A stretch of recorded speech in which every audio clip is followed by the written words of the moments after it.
你有没有发现，有些人随手拍的视频看起来就像电影一样，但当我们自己想尝试的时候呢，毫无电影感。于是问题来了，是设备的问题、环境的问题，还是使用方法的问题？还是说你手里的手机、相机已经足够的好，只是使用的方式不对？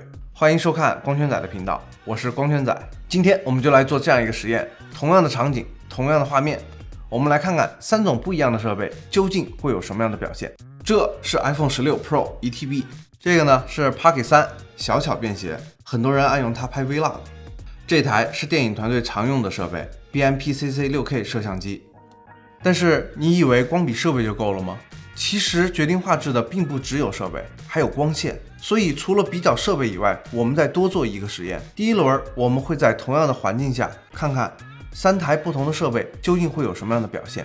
第二轮我们会将现在所用的灯光换成大家家里常用的 LED 灯，有没有逆袭的可能？最后你可能会发现，影响画质的不光是怎么用摄像机，而是你怎么用光。别走开，实验马上开始。影棚里的画面为什么总是那么好看？难道说只是因为拍摄设备的昂贵吗？其实是因为光打到位了。像大家现在所看到这个画面呢，我使用了2盏灯来打亮我自己，然后用额外的1盏灯打亮了背景。我现在将向大家展示我这2盏灯分别有什么样的作用。现在这个样子呢，就是2盏打亮我自己的灯都没有开设的情况下的样子。大家现在看到这个画面呢，就是我开了第1盏灯，这盏灯的位置在我右后方斜45度角，主要是帮我打清我的轮廓，避免和背景融为一体。现在呢，是我打开主灯后的效果。主灯呢，主要是负责亮度，让人整个显得不会太暗。同时主灯上我又放了这样的网子，这样可以使光线不会那么特别的分散。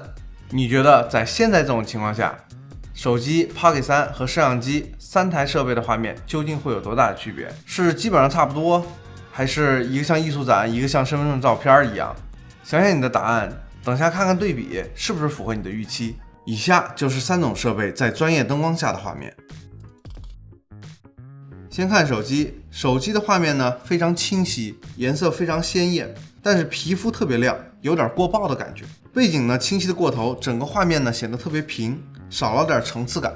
Pocket 3的颜色呢比手机自然，但比专业相机呢稍微艳了一点。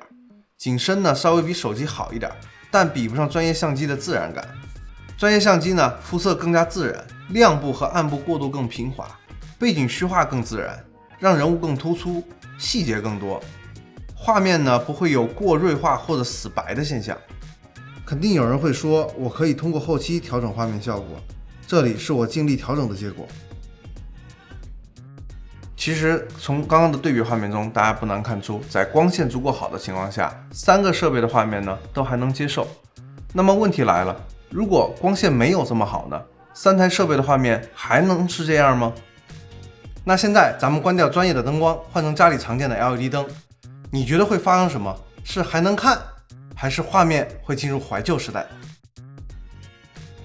现在所使用的光源呢，就是咱们家里最常见的光源了。主光从之前的带柔光箱的灯变成了一个落地灯，侧光从原来之前的射灯变到了现在这一盏台灯。那么问题来了，这样的光源能不能拍出好看的画面呢？